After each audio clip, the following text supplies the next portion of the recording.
You know, in a world that never seems to shut up, there's a quiet power we often forget we even have. So today, let's talk about that simple but profound act of reflection and how we can finally start to hear our own inner voice again. So let's just start with this question right here. I mean, think about it. With all the pings, the notifications, the endless scrolling, our own thoughts can get completely drowned out. So just take a second and be honest with yourself.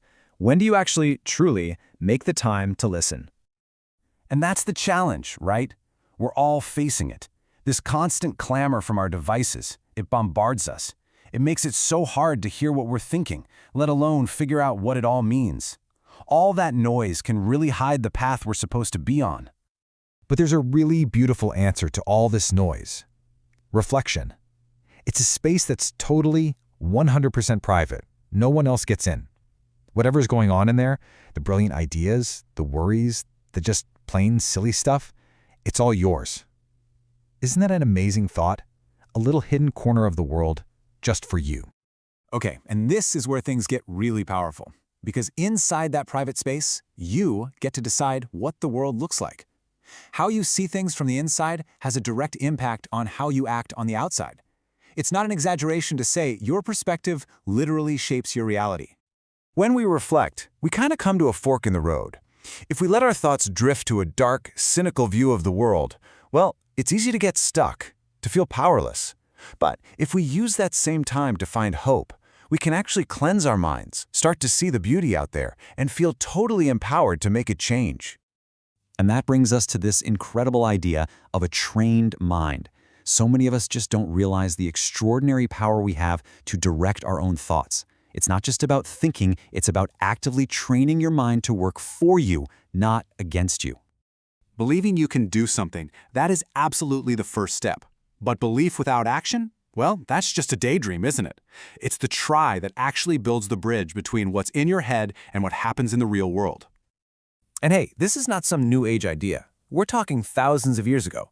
The philosopher Socrates was basically saying the same thing. He argued that a life spent trying to understand ourselves, to be good, to be virtuous, that was the only kind of life really worth living. And that all starts with reflection.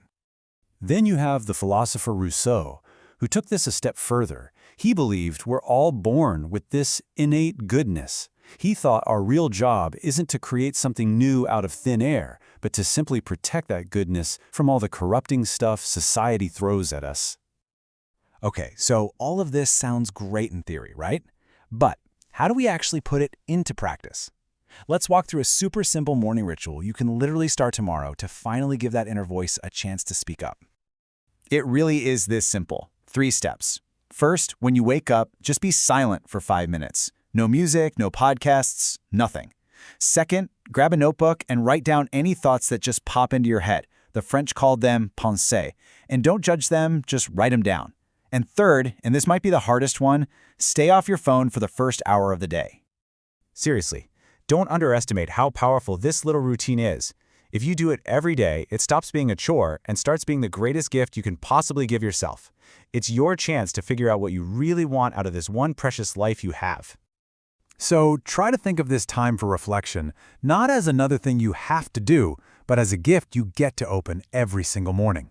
It's a moment of pure discovery, a chance to find out what truly, deeply satisfies your mind. This quote from Father Ernest Dimnit just nails it. The whole point of reflection isn't to sit and worry about your problems. It's a search that always leads to a discovery. You find some satisfying thought or idea you didn't even know you were looking for. And here it is. This might be the most crucial takeaway of all. This time for reflection, it's not just going to magically show up in your schedule. You have to actively, consciously create it. Because if you don't take the time, it simply does not exist. So I'll leave you with this to think about. Time slips away, right? It's ephemeral. So how are you going to use your time to look inward and discover what truly satisfies your mind?